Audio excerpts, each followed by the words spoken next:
You know, every time I wrote must be done by 11:30, I now need to do must be done by 11:35. I almost want to quickly write that down, but I'll just add 5 minutes.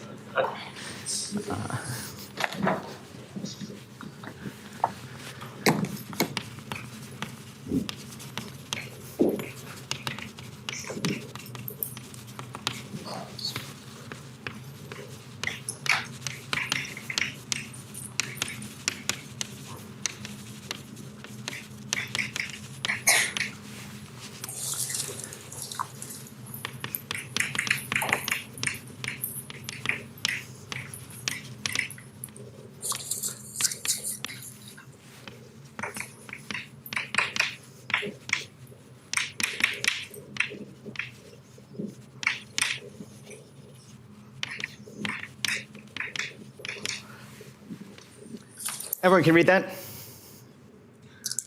It's legible and big? Okay, good.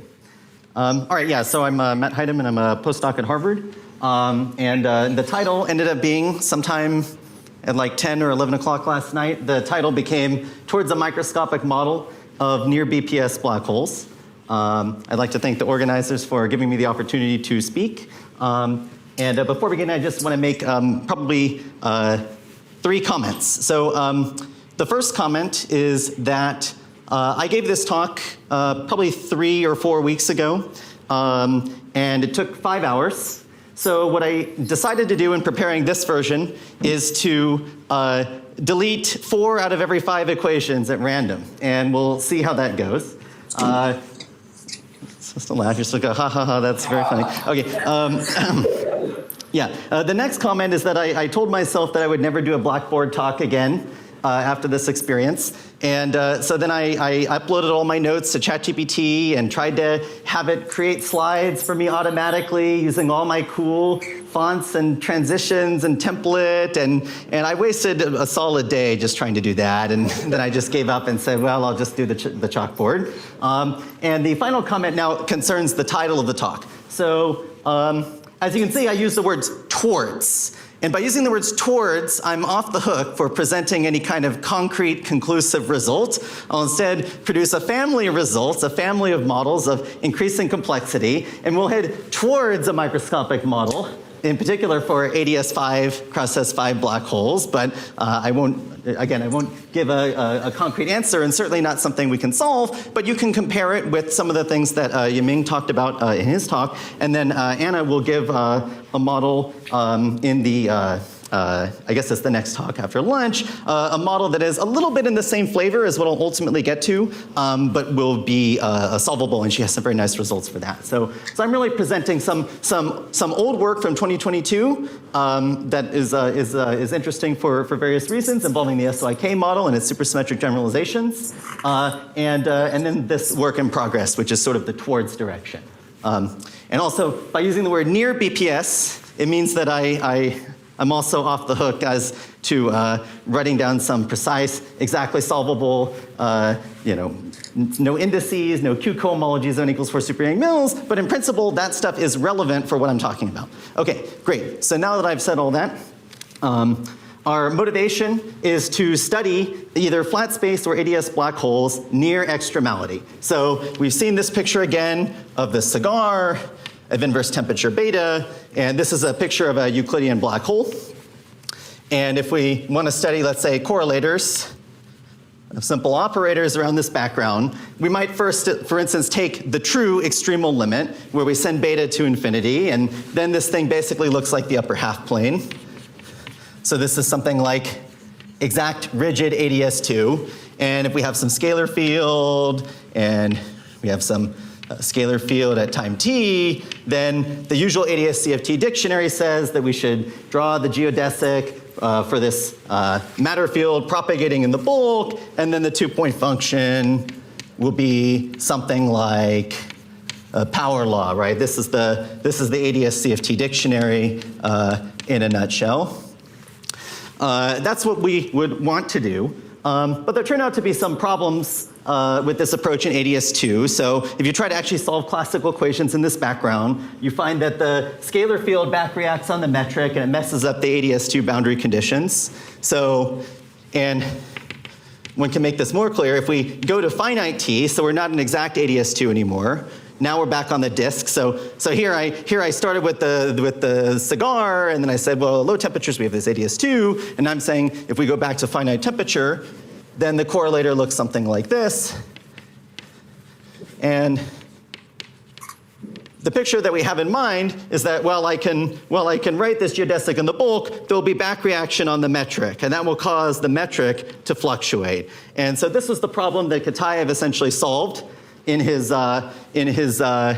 series of works on what's now known as the SYK model, finding some kind of quantum mechanical model, like a one-dimensional quantum system, where correlators have the feature that they have this power law-like behavior at truly zero temperature. But at finite temperature, if we look at perturbations around this conformal type solution, you find that there are fluctuations that can be understood in terms of a two-dimensional gravity here, JT gravity, and a lot of that was nicely reviewed by Juan. So what we'd like to do is take these ideas from SYK and try to work towards a model that is more familiar from usual ADS-CFT holography, where we have some brane construction in string theory, we have some microscopic UV completion of gravity, and we may have ADS black holes that are supersymmetric, and so we want to study supersymmetric generalizations of this SYK model and try to compare them with what you might expect from more ordinary field theory. So what's the SYK model? A lot has been said about it over the last few years. And I'm going to give maybe a little bit more review of SYK than I should, because when we do the SUSY example next, I'm going to say, and now we just do the SUSY generalization of what I just showed you. So the SYK model is funny in the sense that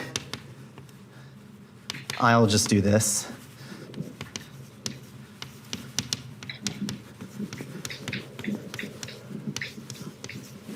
So the SYK model is a model that has, let's say, real Majorana fermions with some, in this case, a quartic interaction, and then we have some coupling constants. The coupling constants are random. And this is the sense in which this model is not familiar to ADS-CFT in our typical ADS-CFT dictionary. Random couplings do not really correspond to some ordinary quantum mechanical system. Now, they're very interesting and useful in condensed matter contexts, and of course in condensed matter systems, there's lots of disorder, but this is not the kind of thing that normally shows up in high energy physics. So what's nice about the random couplings is that it allows you to solve the model. So if we define some two-point function of this model, the time we're technically, so this is kind of the average two-point function of the model. If we define g of t, we can compute this using Feynman diagrams. So I wrote the Hamiltonian, you can just get the Lagrangian with the usual techniques, and the diagrams that contribute to this propagator are of this form, where I draw the disorder as a dotted line. So saying that the disorder is Gaussian with some variance that's suppressed with this particular power of n, these random couplings look like a very heavy field, and so I'm kind of drawing the propagator for that heavy field in this diagrams. And okay, got to be careful on time. If I draw too many of these melons, I'm going to run out of time. Yeah. So why is it that this model is solvable in the large n limit when we have the disorder? Well, the idea is that with this additional propagator here, if I write out the indices, there's a delta function. And so the disorder propagator kind of correlates in a short range in the Feynman diagram sense. It correlates nearby vertices with each other. So of course, I can draw more complicated diagrams. Like for instance, I string the propagators together in a more complicated way. But the way that the delta function fixes this index and this index will change the counting such that the only diagrams that contribute are these so-called melonic diagrams. So some people have tried to interpret the disorder average of SYK and its gravity interpretation as being something about how gravity is an ensemble average. That's not what I'm doing here. I'm just saying here's a model, and the disorder allows some way to do the computation at large n. The reason why the melonic diagrams are nice is because they sort of have a fractal structure. So there's a way to compute the exact two-point function in the exact self-energy by iterating only the Mellon diagrams, which are the only ones that survive in the large N limit. So if I look at the 1pi, the dominance of the melonic diagrams gives you this kind of self-similarity equation. Sorry, I need to distinguish. Got to be careful. Okay. The 1pi is the thick shaded circle. This is where slides would have been helpful. And these guys are the exact propagators. So the fact that the self-energy can be given by this sum of iterated Mellons, and then the exact propagator here is this. So this is the usual Q of t expression. This chalk ran out very fast. Okay.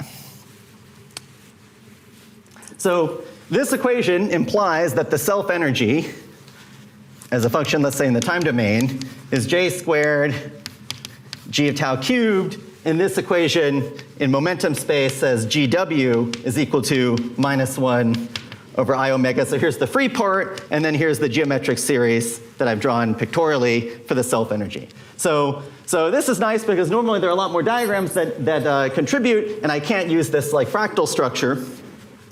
But with just these two equations, once I Fourier transform this into position space, I get a nice set of equations that can be solved in the long wavelength limit. So perhaps one nice trick, so we use diagrams to establish that the self-energy and the exact two-point function obey some nice equations. But we can also write down a mean field action, where the self-energy and the two-point function are the variables. So I won't go through the derivation, but the basic steps are, first, starting with the Lagrangian of this theory, I can integrate out the disorder. Then I can insert some bilocal fields, just formal variables, call them sigma and g. And then I can integrate out the fermions. And the mean field action is, well, the mean field path integral is something where I now integrate over bilinear g. It's bilinear because it depends in general on 2 times. I'm writing 1 time, but it depends on t1 and t2. So I can integrate over g, integrate over sigma, and then I have e to the minus s effective. S effective is equal to minus log of Paphian. So this comes from integrating out the fermions. Once I integrate in the bilocals, I can then integrate out the fermions. And this effective action is a bilocal action, which again is a little bit unfamiliar in high energy physics, but is, in principle, there's nothing wrong with a theory of this type.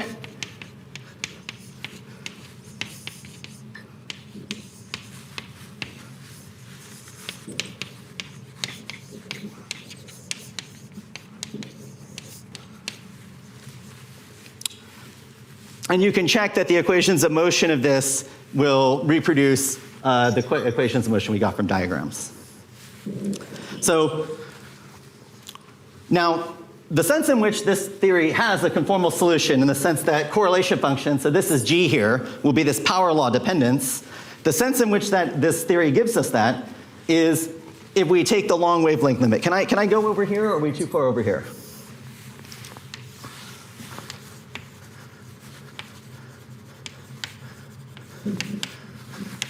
So long wavelength means that sigma is much, much greater than I omega, roughly speaking.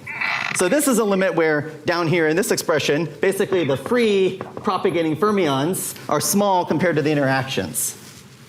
And in this long wavelength limit, this set of equations can be combined into a single equation, which is sort of an integral equation that determines, well, okay. I'll write sigma, but okay, I'll just do it like this. J squared g cubed. I won't write the arguments. Equals minus a delta function. So this just comes from doing the Fourier transform. So this kind of integral equation determines the two-point function once we drop this pesky connect term, or roughly speaking, once we drop this term in the effective action. So what's nice about these equations is not only do they permit a conformal solution G conformal goes like 1 over a power law. So I can find a solution to these that has the power law behavior. But something interesting about this equation is that it's actually reparameterization invariant. So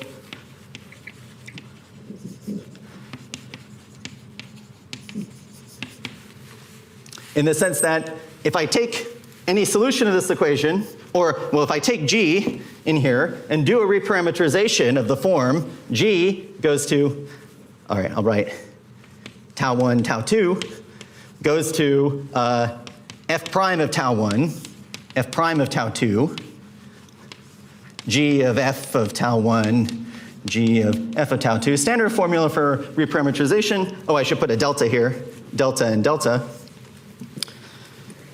This conformal solution, I can do a reparameterization. This is also a conformal solution. Or equivalently, the equations of motion in the infrared have this reparameterization symmetry in which this f of tau is an arbitrary function, arbitrary reparameterization. Oh, sorry. This is true if delta in this case is equal to 1/4. So this kind of logic determines the conformal behavior of the two-point function. It determines the scaling dimension, and it roughly corresponds to deriving this correlation function at 0 temperature from the model at large n.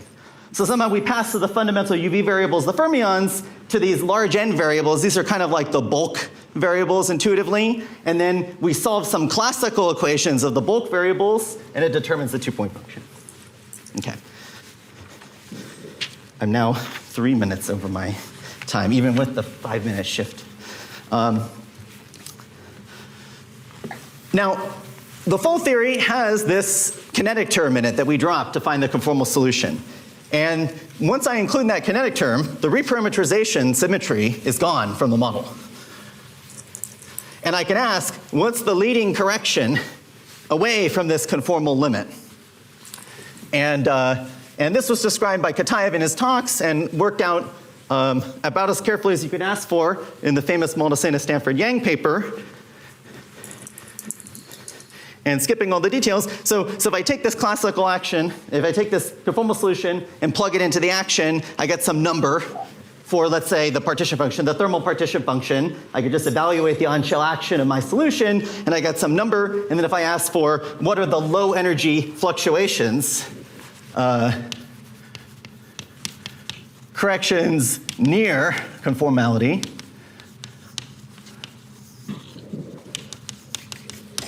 these near conformal corrections are given by S correction.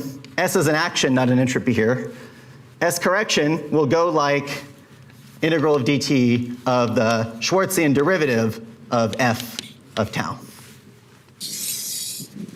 So roughly speaking, if I look at the space of all the possible perturbations around the conformal solution, I can derive that there are very light modes that come from the small non-zero temperature, and the effective action of these modes is the Schwarzian derivative.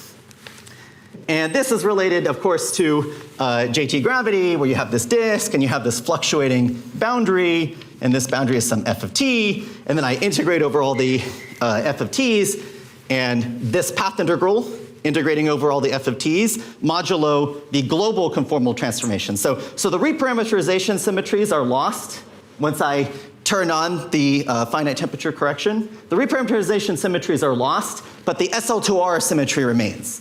So when I do this integral over f of t's, I have to remove the SL2R zero modes.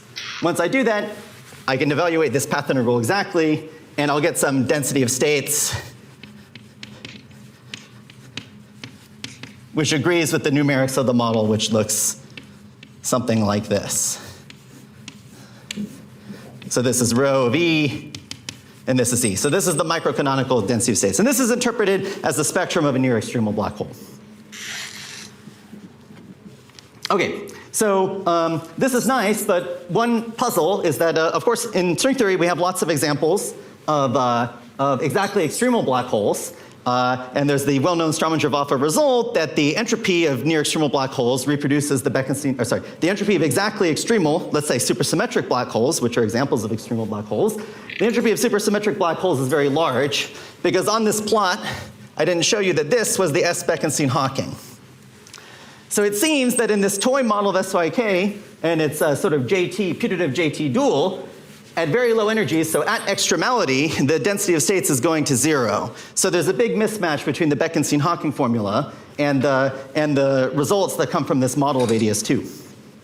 So one way we can try to fix this, of course, is that we know that these large number of BPS black hole microstates, they exist in some sense because of supersymmetry, right? They're supersymmetric black holes. They're not lifted as we turn on the coupling. And so we need to move to a supersymmetric model like SYK if we want to see this effect. So 1130 max. Okay.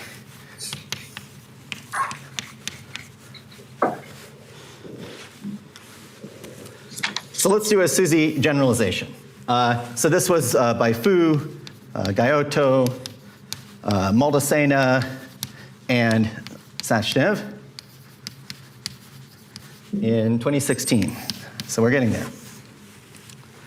So this is a model in which we have n complex fermions, and we'll take n even for now. If I have time, I'll comment on what happens with n odd. So in this model, instead of having a random Hamiltonian, we'll instead have a random supercharge. So Q will go like Cijk, psi I, psi j, psi k, and then there's also a Q bar that has all the fermions complex conjugated. And then the Hamiltonian will just be the commutator of Q bar. So if you just evaluate this commutator with the 3 psis and 3 psi bars, you'll see that the Hamiltonian looks just like SYK, like a complex version of SYK, but there's a small difference.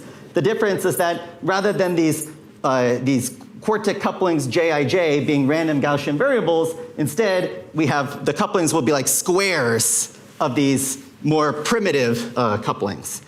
And this model has supersymmetry by design. I wrote down a fermionic operator, and I squared it to make the Hamiltonian. And because this fermionic operator is built from complex fermions, this will have n equals 2 supersymmetry. So n equals 2 supersymmetry means that there's a U and R symmetry. And the R symmetry, I'm going to write it like this.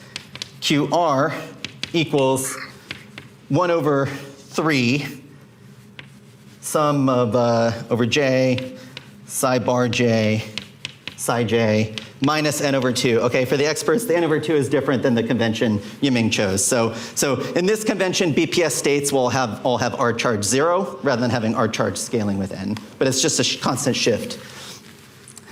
So in these conventions, the R charge of the supercharge is 1. So if I compute so the R charge is like the fermion number. If I compute the R charge of the supercharge with this 1/3, the supercharge has charge 1, but a fundamental fermionic excitation has charge 1/3. So this is a model that has fractionally charged excitations, and BPS states will in general have fractional charges. Oh, I guess I didn't say, sorry, that the Cijk, C bar ijk, these are Gaussian random again. So where did I write the variance? I think we did j over n squared. If the power is n wrong, I'm sorry. J over n squared, great. Okay, so in analogy with SYK, we could do all this discussion again of writing down all the diagrams and all that stuff, but maybe I'll make a few comments. So first of all, so this is a model that has only fermions, but I just said that it's supersymmetric. And normally supersymmetry relates bosons and fermions. So what's going on? I mean, this is a slightly unfamiliar type of supersymmetry. The supercharge is nonlinear in the size, right? Normally we have supercharges that are quadratic in the size. And so we can, if we like, linearize the supersymmetry transformations by introducing some auxiliary fields. And when we write the diagrams that I drew here, and I'm actually not going to write any more diagrams, we're done with that. You have to believe me that this theory is still melonic, but it'll be melonic only when we include the auxiliary fields. Auxiliary fields whose job it is to linearize the supersymmetry transformations.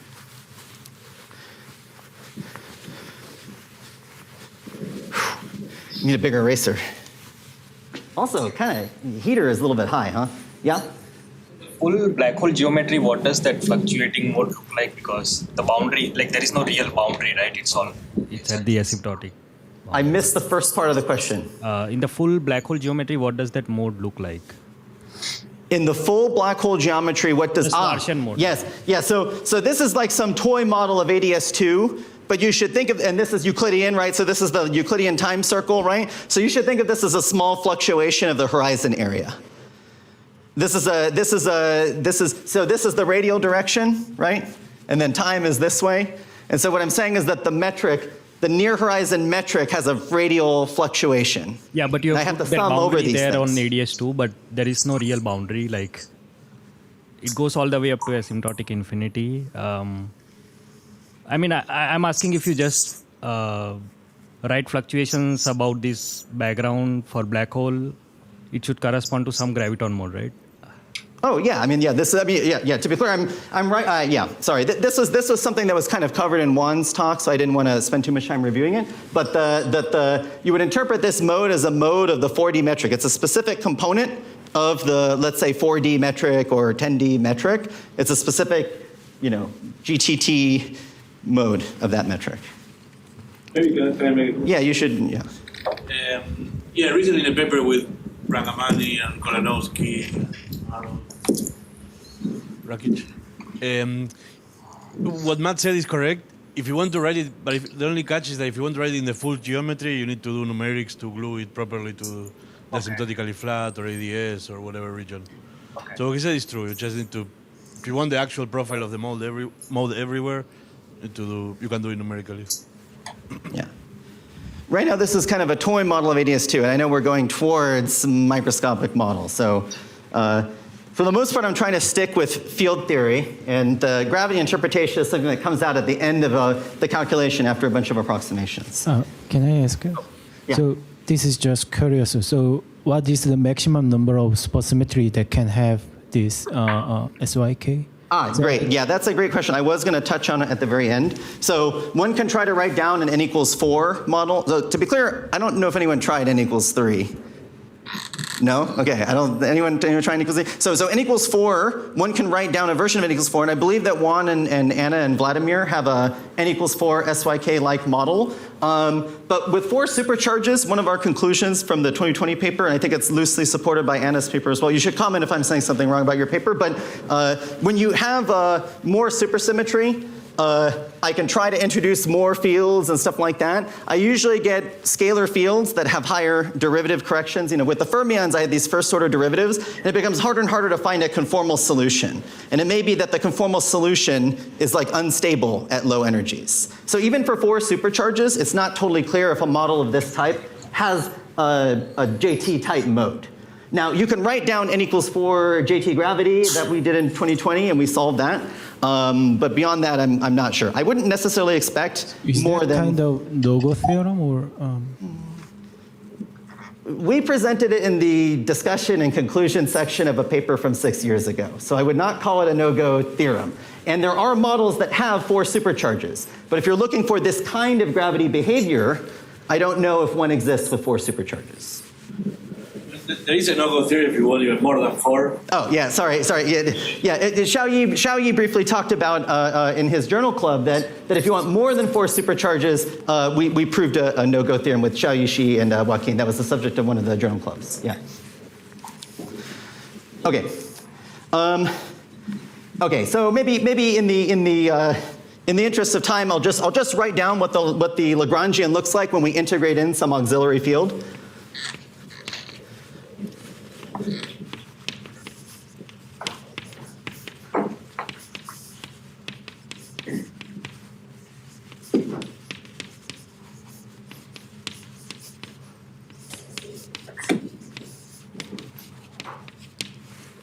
So the idea is that B is the Lagrange multiplier. I can integrate out B, and I get back some 4 fermion interaction. But in this form, I can write down propagators for psi and B and run the whole Milonic argument again. And I'm going to find that this model, I should mention as well, because the model fundamentally is a purely fermionic model, the Witten index automatically vanishes because -1 to the F Basically, there's the no fermion state, and there's the one fermion state that comes with a minus sign. So the Witten index of this model always vanishes, and all fermions have fractional charges. But if I like, I can still do the path integral approach, and I can establish that this model is melonic. And I'm just going to skip to the, so the Schwinger-Dyson equations. So the Schwinger-Dyson mean field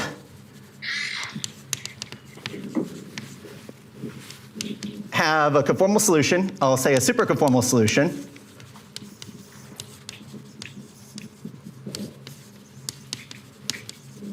And that's based on the group, instead of SL2R conformal symmetry, we now have the supergroup SU1,1/1.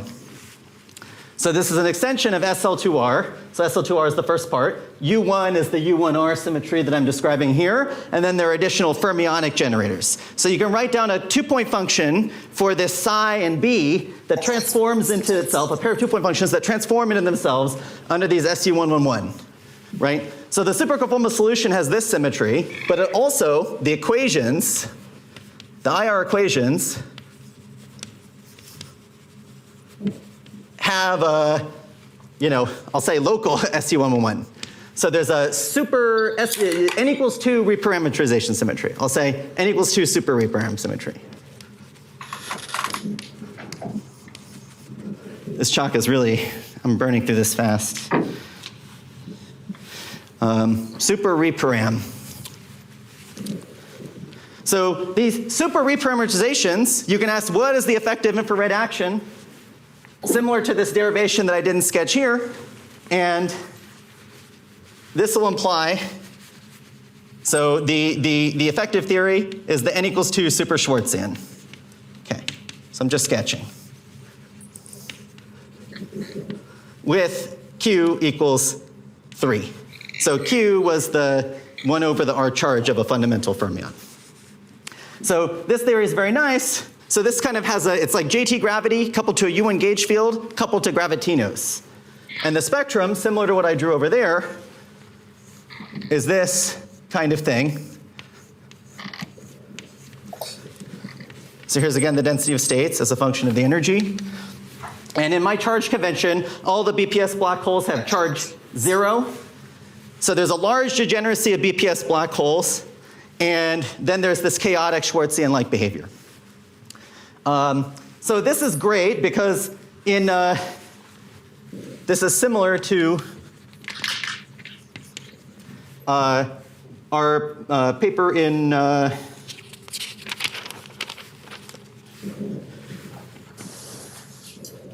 Boruc, MTH, Iliescu, and Toriachi for ADS5.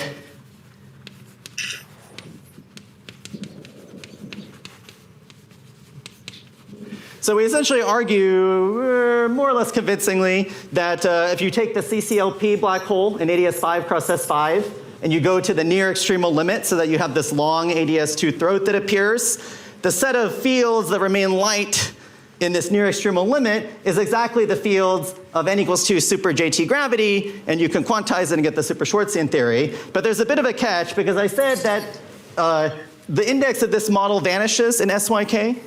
It turns out that also in gravity, if you have this Q parameter, if the fundamental charge is 3 instead of 1, so if you don't have unit charge excitations, then even in gravity the index vanishes.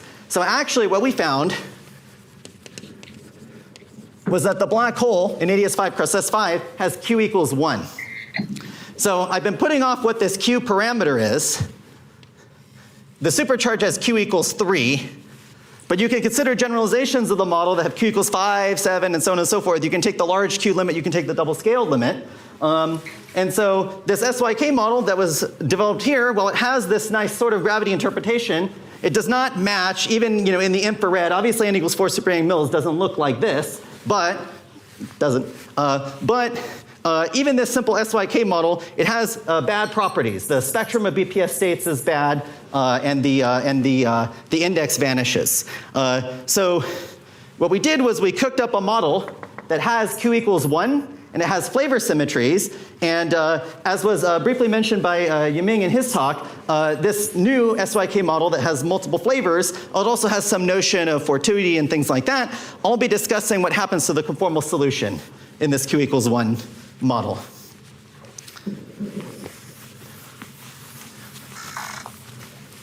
And then we'll give an attempt to derive something directly from gauge theory that looks kind of like this Q equals 1 model. Question. But like I said, we won't solve it. Yeah.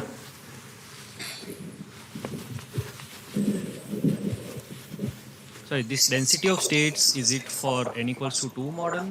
The one that you drew here? Yeah, the one that I drew here, so I drew it like a histogram because this is what you get by actually numerically diagonalizing the model, but it's also the spectrum that you get by quantizing the n equals 2 super Schwartzian theory. You know, the gravity theory gives you the smooth interpolation of this. But I thought you said that the index vanishes, so They cancel.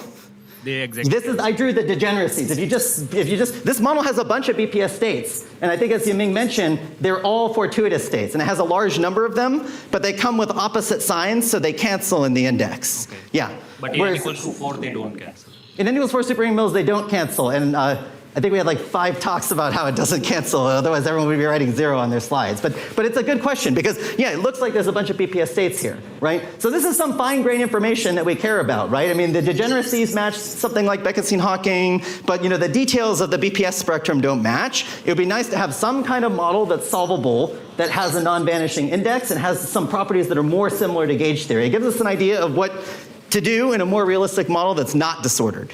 Yeah, that is the motivation. Thank you. Thank you.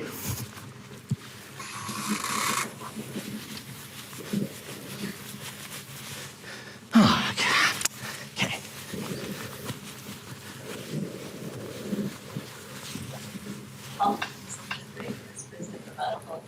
Huh? Chalk consumption has risen dramatically today. Chalk consumption? Has risen dramatically. Oh yeah. I mean, eventually we're going to run out. We're going to have to import it through the Strait of Hormuz or something. You know, get it shipped directly from the source. I'm sorry, I can't help myself. Okay, so.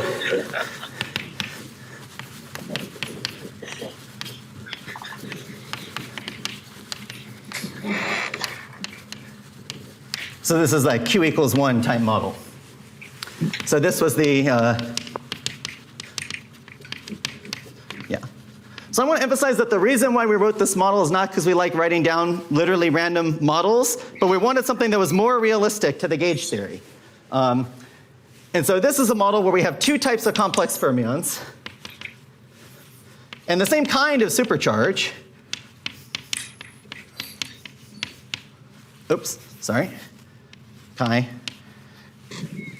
Now, in the recent paper, they flipped this chi to chi bar. I'm just sticking this way so I don't have to confuse myself. So this is a model that has complex fermions psi and chi, and they still have this cubic supercharge. And once again, the Hamiltonian is the anti-commutator of q bar. And the C's are disorder random with the same variance before, right? So now there are like 2 U1 symmetries, right? There's the number operator for the chi field, sorry, psi. Starting to get a little bit semantic. I think everyone knows that there are a bunch of indices that have to be contracted. And there's the number operator for the chi field. I took the numbers of these 2 fields to both be n. No one solved the model with different n's. Maybe that's interesting, don't know. Or maybe Vladimir did, actually. Not sure, don't quote me on that. Anyway, I took the number of these psis and chi's to be the same, and then we write down 2 number operators that correspond to U1 symmetries. So which one is the R symmetry? Well, we could first define a flavor symmetry. So now there's a U1 F for flavor.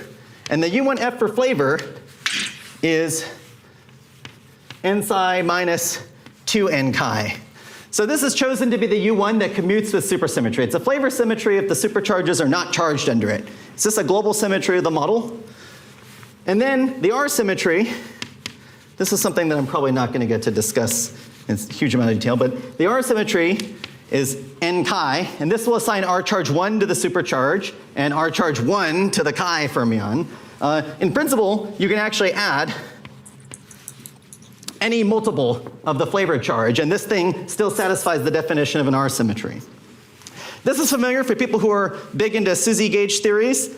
This is familiar with the fact that the superconformal R charge, the infrared R charge, can have a non-trivial flow from the UV. So if you have a bunch of U1s and you go to the infrared, the thing that you call the infrared R charge can in general be a superposition of the good R charge and other flavor charges. And so this alpha is not precisely determined. One has to determine it by solving the model. So some people will determine this by the so-called index extremization principle.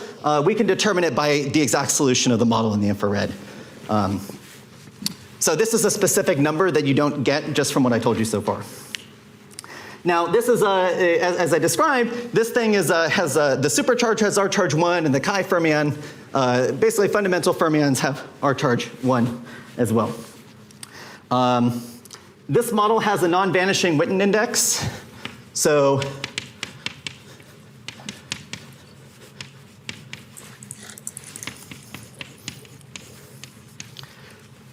okay, well,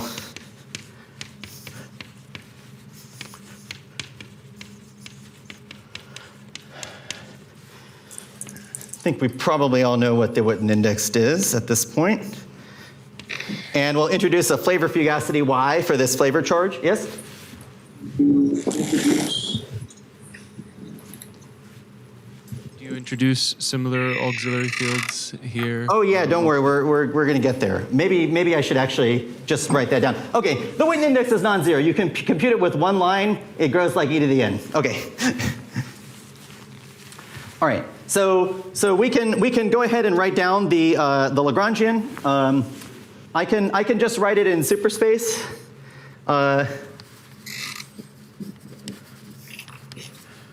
Superspace mults plus Lagrangian.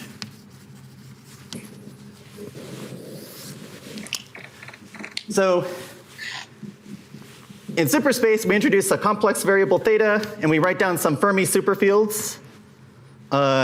So this capital psi is a superfield, and it has in component form psi I tau plus theta theta bar plus theta b psi I, and chi, x will be the big superfield for the chi field, xi equals chi I tau plus theta theta bar plus theta b chi I.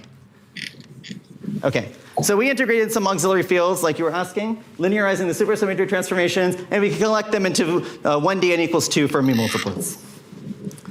And then the Lagrangian in this superspace language is just L kinetic, the usual first order kinetic term, plus a superpotential a term of the form d theta, see ijk, capital psi I, capital psi j,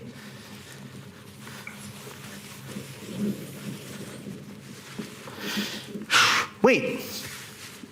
Okay, this is big. This is really big news. I didn't see this. Okay. Yeah.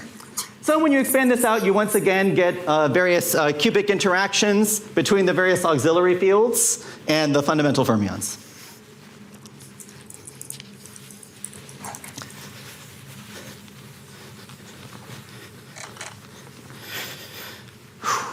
It's definitely warm in here. I don't know what the heater. I know it's cold outside, but I'm sweating, which is not something I normally do because I just sit in a chair. It's cold outside. This is like the warmest day in a long time. Yeah, I don't know. I just wear this jacket and probably have to wash it. Right. Okay. So let's just imagine that we can write down all the Feynman diagrams and stuff like that, establish that the theory is melonic, and just get to the mean field equations. I could write them in superspace. So the Schwinger-Dyson equations in superspace, I suppose I'll call Z as a supercoordinate. So Z is this collection of tau, theta, theta bar. So there's some supercoordinate and there's some supermeasure and there's a bunch of formalism. That's great if you like that. But this is familiar. And then we can write down superfields for the bilinears. So we could write down G psi psi, Z1, Z2, J, math cal G, psi psi, math cal G, chi chi. So I hope this notation is kind of self-explanatory, that we have a bilinear for the psi superfield, a bilinear for the chi superfield, and then we have a super delta function. And then there's a second one because there's two sets of fields, so there's two mean field.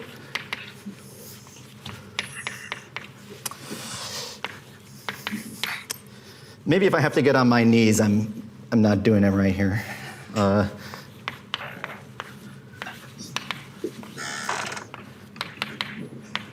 So these are the infrared equations.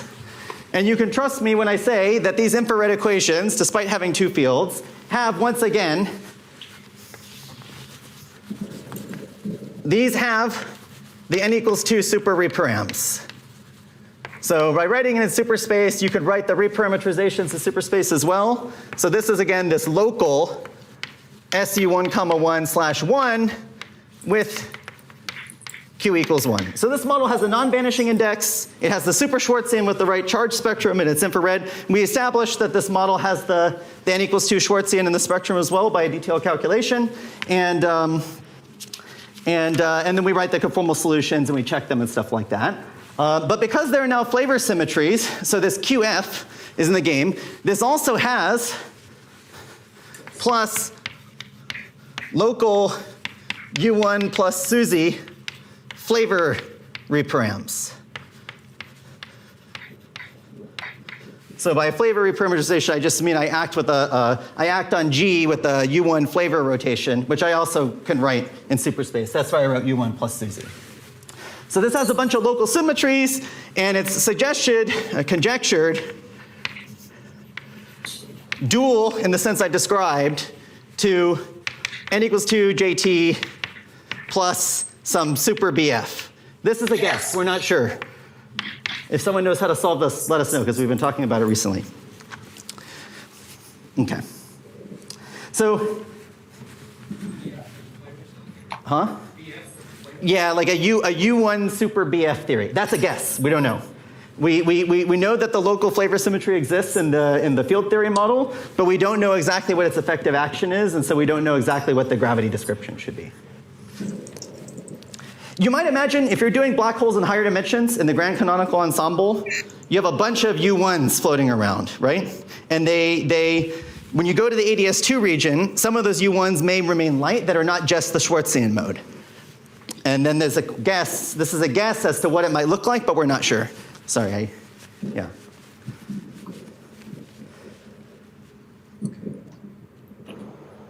You're holding the mic.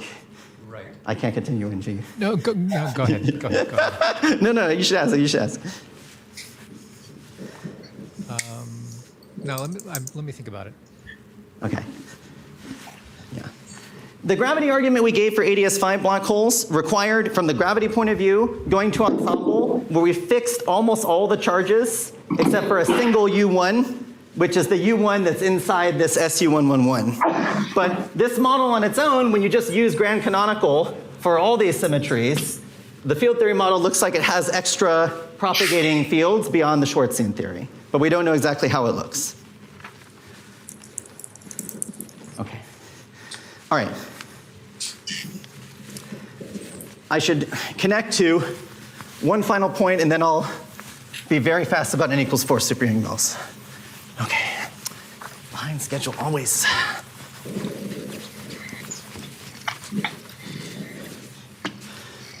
Okay. So I'm going to call this disappearance of black holes.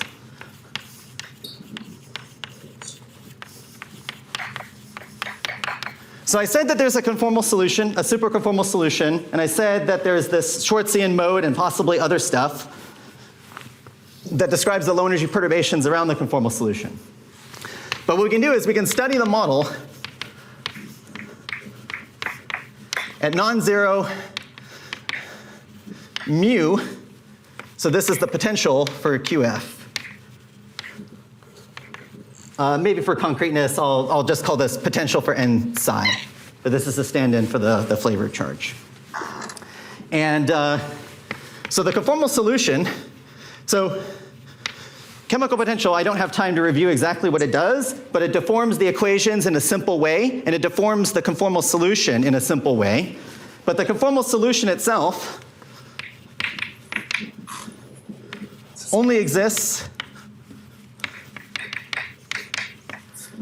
for mu less than mu crit.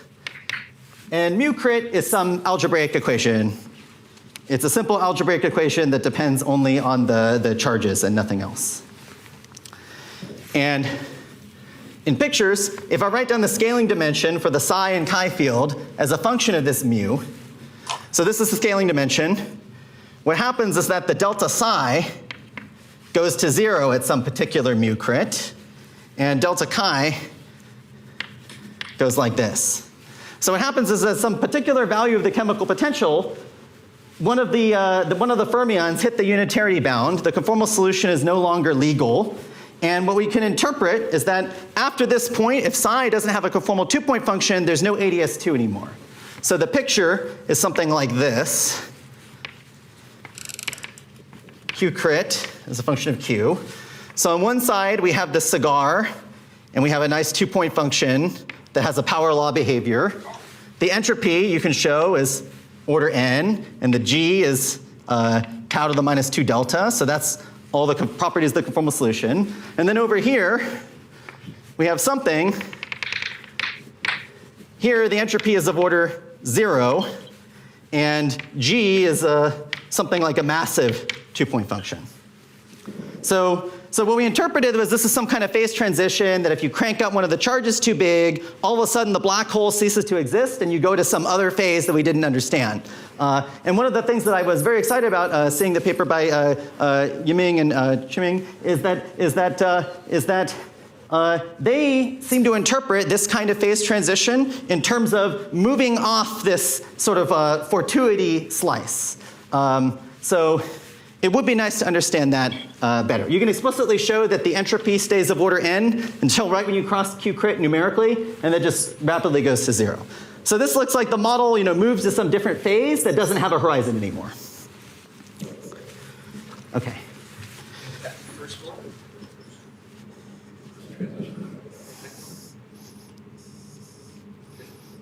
It's very steep. There's something going on at that line. I won't answer your question, but I'll draw another plot, which is that if you just compute the entropy numerically, the ground state entropy numerically, as a function of this mu, it looks like this, and then at mu crit, it does this. It goes to 0. Oh, I don't know if it's first order or second order. I don't remember. Did we even say? Is this continuous or there's? Well, numerically, it looks smooth-ish. It doesn't look like there's a spike here. So maybe it is second order. I don't want to commit to it. Okay, let's end with why this looks a little bit like n equals 4 super Yang-Mills. 5 minutes. Wait, I started late.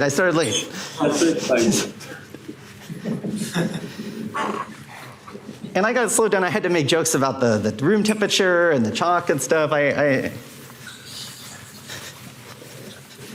should get at least 2 minutes from that.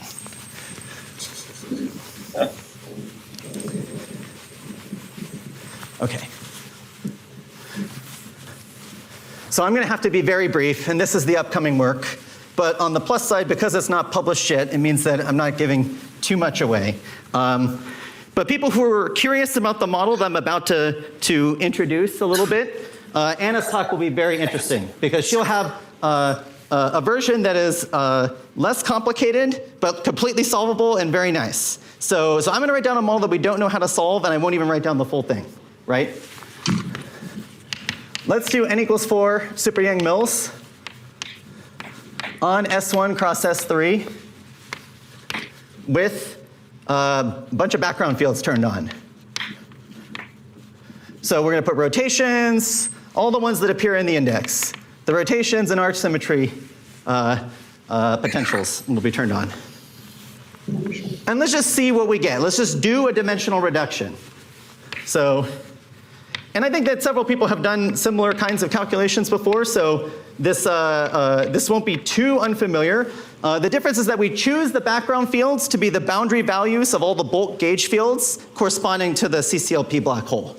And so this reduction is, is a little bit more complicated than just on the round S3. Oh no. Oh no. It's over.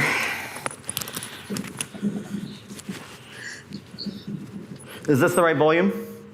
Okay.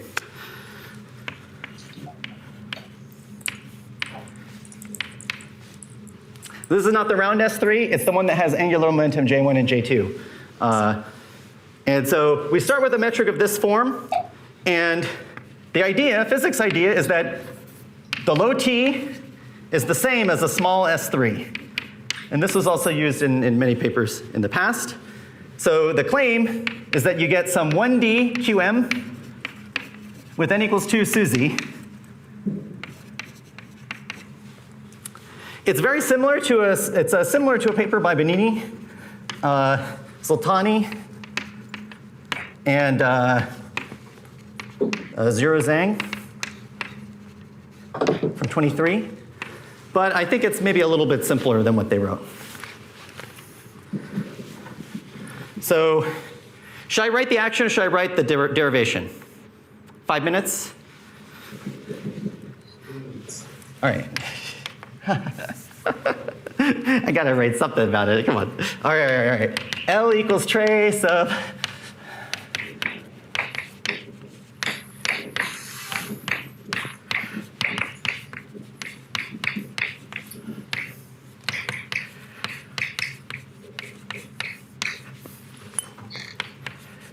So this Lagrangian that I'm writing comes from a nice paper by Ben Asel Kasani and Martelli in the audience. So they were studying this new minimal supergravity background in the context of localization.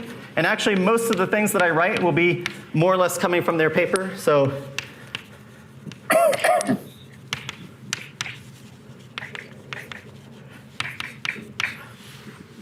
this is called new minimal supergravity. It's how you put n equals 4 supermills on this space while preserving 2 supercharges. I'm writing the action of a single chiral multiplet. N equals 4 has 3 of these guys, as well as the vector multiplet.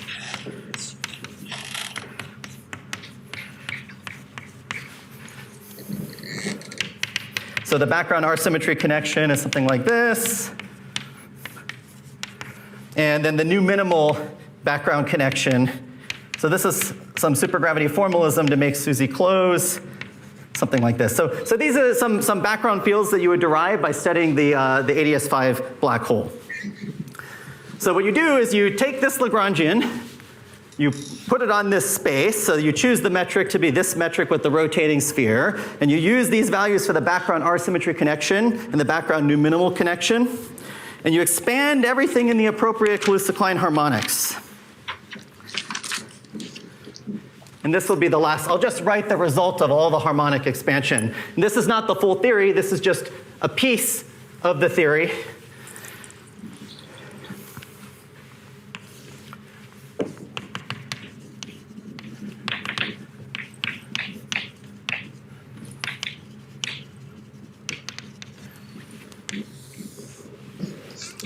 So we expand in the YLM harmonics on S3. And what happens is that various components of the 4D multiplet split into a 1D n equals 2 Fermi, lambda and F, or they split into a 1D n equals 2 chiral.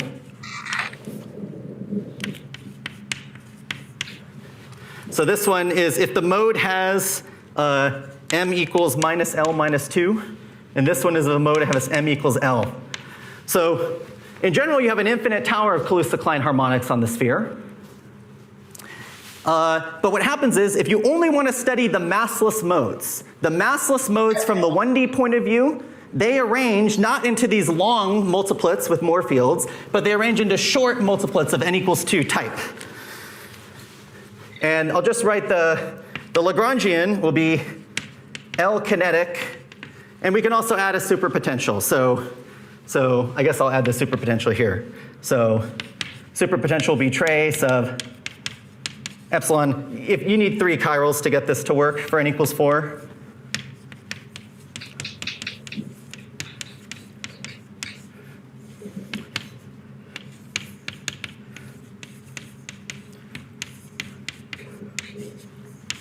Okay, so here we should put an I on all these indices. Put i's everywhere here, and then we have ijk, there's 3 of them, and there's a vector that I'm not writing. So the Lagrangian is just a usual 1D kinetic term, so this is L1D, 1D n equals 2. And then the interaction potential is something in the form sum over LMN of epsilon ijk, C ABC. I'll just write it. Well, J1, J2, J3, M1, M2, M3, J1, J2, J3, N1, N2, N3. So this is the Wigner 3J signal. So you have a model where you have ordinary kinetic terms for these 2 types of multiplets, and then you have Wigner 3Js, and then you have times trace trace of yeah, okay. I'll just write schematically F phi phi plus lambda phi psi plus psi phi lambda. Was this a little too fast and sloppy for people? Apologize, I'm kind of rushing here. Essentially what happens is that this cubic superpotential, when you plug in towers of modes and then ask which modes are massless, it reduces to, just from the usual rules of integrating spherical harmonics on S3, you get this representation theory data. So these are like random couplings. They're not random, they're fixed tensors that have a lot of nice SU2 cross SU2 structure built into them. But And here, every field I wrote here has all of these quantum numbers attached to it. So what kind of is happening is that you get this model that looks kind of all-to-all in momentum space, right? If the SYK model was some kind of all-to-all couplings of 1D fermions, the reduction to 1D with the superpotential naturally gives you some all-to-all momentum space couplings. But they're not random, they're fixed couplings. And we did try to solve models like this, maybe not that hard.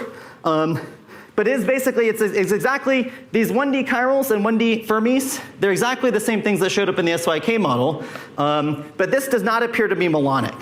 So you should go to Anna's talk if you want to see a model that is melonic. But this is just kind of what you would get from doing the dimensional reduction. And at least it's a target for what one might want to do next. Yeah. So since you just kept the massless modes, yes. Is this like similar to not considering derivatives? Like no, because the derivative, you know, these M's are J1 and J2 derivatives. They're towers of, you know, the higher harmonics are higher angular momentum modes. Yeah. So this is in the spirit of the BMN truncation, but we're keeping all of these higher harmonics. And what happens is normally when you do a dimensional reduction, you only get a couple light fields.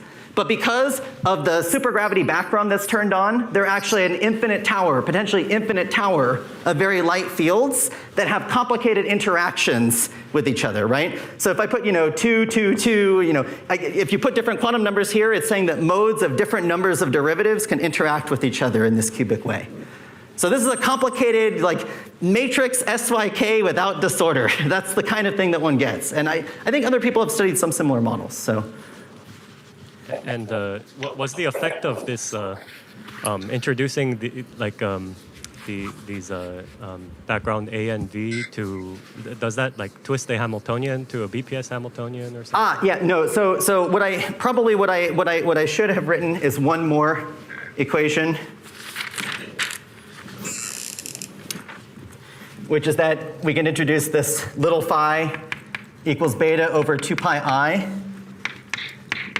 Phi minus 3 over 2L, and then omega I equals beta over 2 pi I, omega I minus 1 over L. So the idea is that hidden in this S3 metric, there are rotations, which angular velocities omega 1 and omega 2. And then there's this phi is this phi is the chemical potential for the U1R symmetry. So I'm only displaying the U1 of the SO6. And so this phi and this omega are the fugacities that appear in the index, right? So basically like, P is e to the W1, Q is e to the W2, and then, X, Y, and Z are equal to each other and equal to e to this thing. And so when I tune all these background fields to satisfy the SUSY constraint, then the localization argument applies, and that's in this Cassani-Martelli paper. These interaction terms don't appear, and you can get the index by counting just the free theory, roughly speaking. But if I tune these potentials to be not at the SUSY point, these are just some background fields that are hidden in the covariant derivatives here. So this is not a supersymmetric partition function, but by using this truncation, you're keeping only the modes that contribute to the index, right? So there are massive modes that you can integrate out at low energies, and these massless modes, you can't properly integrate them out and they interact with each other. But if you choose the background fields appropriately, then these massless modes are the only ones that contribute to the index. But in general, they just contribute to this 1D partition function, whatever it is that we don't have any idea how to compute. Yeah.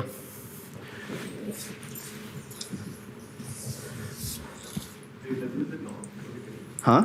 Are you done with the talk? We can go into the question. Wait, we are in the question section. So We've been in the question section for a while. Let's thank the speaker once. Thank you, guys. And then we'll have some questions. So is this model related to the spin matrix theory?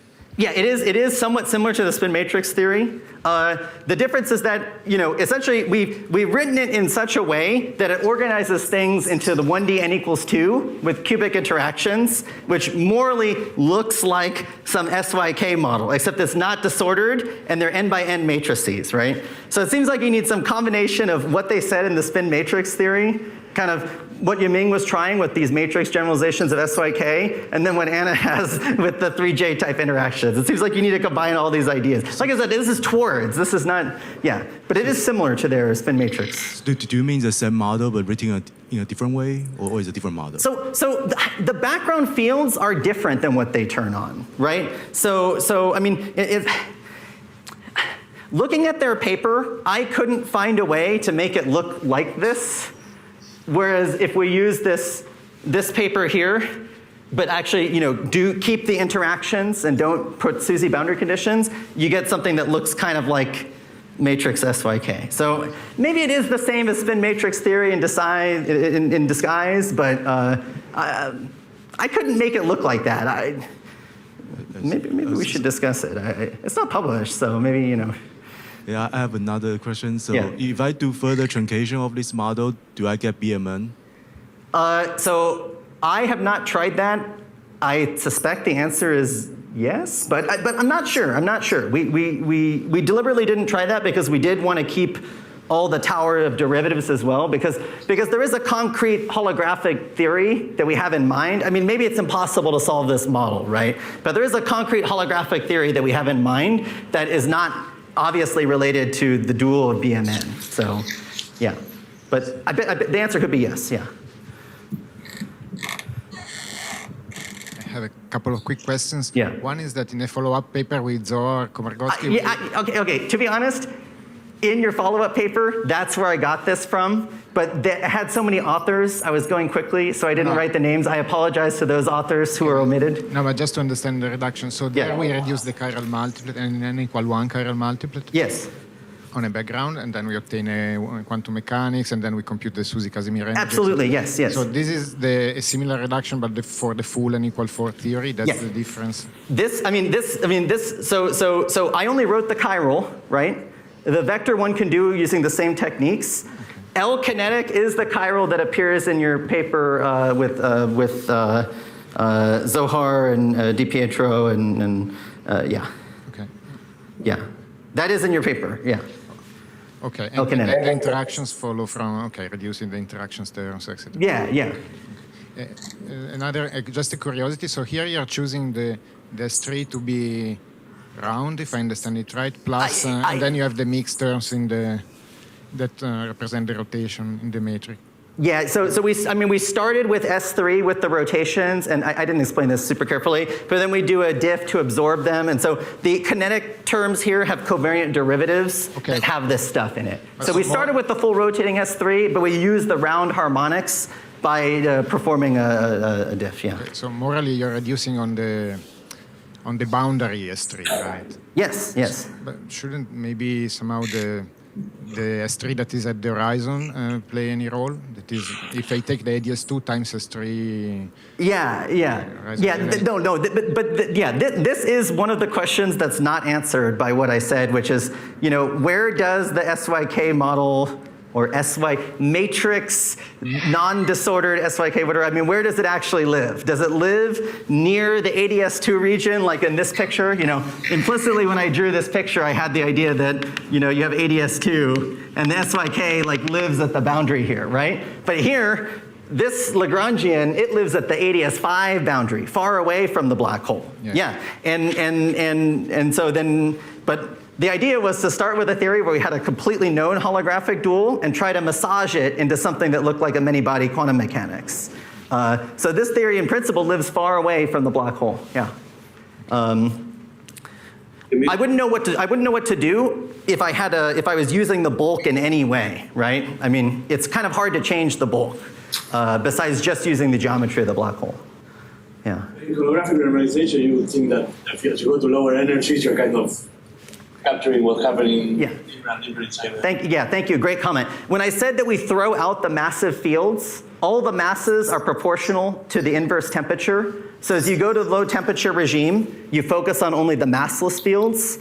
And then, yes, by this holographic renormalization argument, you're studying the infrared regime of the gauge theory in this crazy background, and that you might believe that's where you're zooming in on the ADS2 holographically, without having to do anything directly in the bulk. Sorry, but we are working at strong coupling, so it's not clear to me how you can just take the classical action and sort of reduce.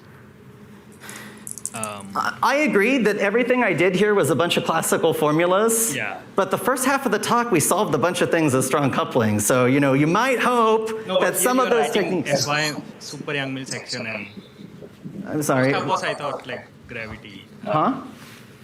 From super Young-Mills, we are in strong coupling regime. It's not clear to me how this renormalization is this simple, just doing KK reduction. Oh, okay. When you plug in the modes, you're just reorganizing the theory in a certain way. And then when you go to low temperatures, it's very clear, even classically, that a bunch of modes are enormously massive, right? They're much bigger than any other scale in the problem. It's the same kind of logic that happens in but I SFA. guess, we know that a bunch of modes which are supersymmetric are very complicated at strong coupling, so yes. I don't know how we know which ones are lifted.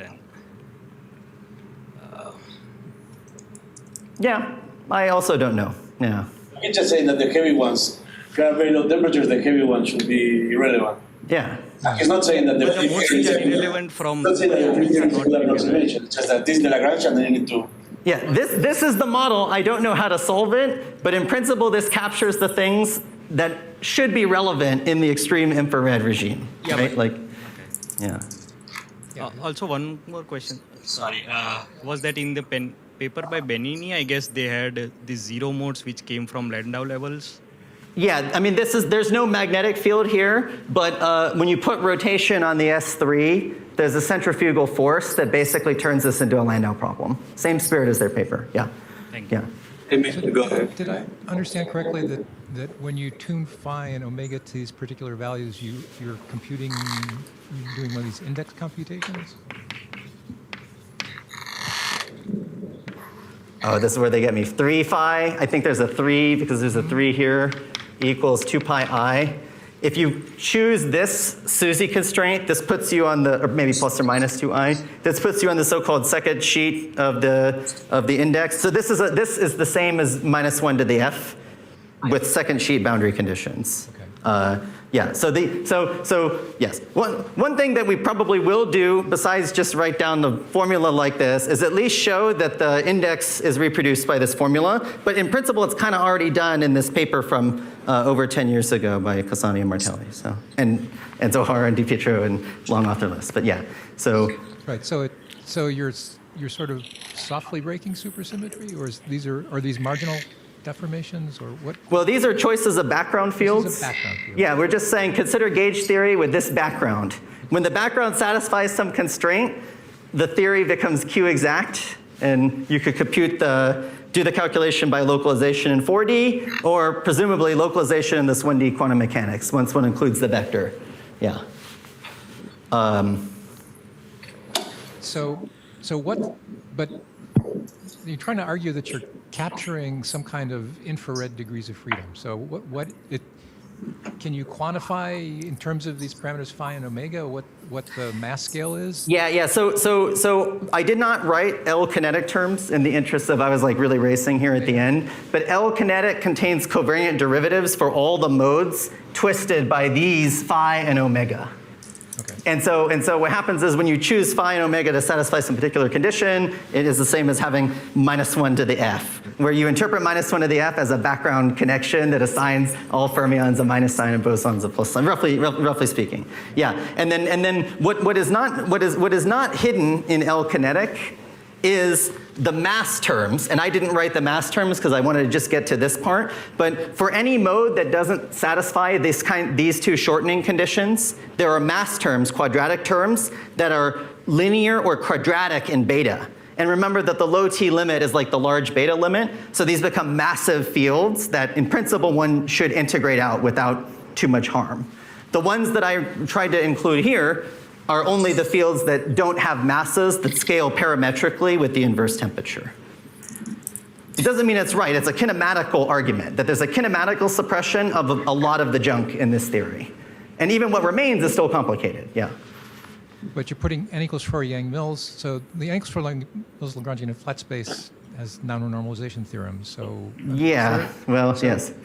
When you're putting on this background, you're preserving some fraction of the supersymmetry? Yes, sorry. So the moment I wrote things in terms of this new minimal supergravity language, I broke the 4D n equals 4 to 4D n equals 1. And then this A was the background connection for the 4D n equals 1 R symmetry. And this V is some kind of conformal compensator gauge field that allows me to put any 4D n equals 1 theory, couple it to curved space in a way that preserves two supercharges.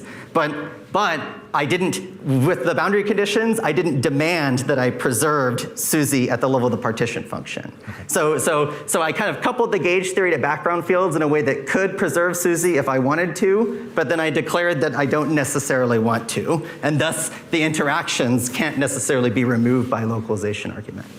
Yeah. This is all kinematic. The whole last part of the talk was kinematic. I do not promise that this is correct or that one can solve this model or get anything nice. I'm just pointing out that this kind of thing looks like the SYK models with multi-flavors, and maybe there's something more to it, but it's not. I was wondering whether, these questions about what are you doing since the model is strongly coupled? How much are you protected by SUSY number normalization? This is the right infrared effective Lagrangian for the modes you're in. Yes. I mean, I can with this setup, I can preserve at most 4D n equals 1. And inserting mode expansions is a purely kinematic exercise. Integrating out heavy fields, okay, technically it's one loop, but it's more or less a kinematic thing. I just throw them out, or I absorb them into the normalization.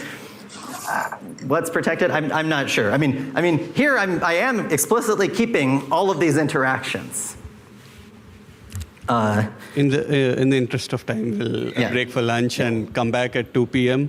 and we'll hear Anna. Yeah. I need to check out of my hotel in 20 minutes. No later than 1. Thank you guys for being a little bit on my time.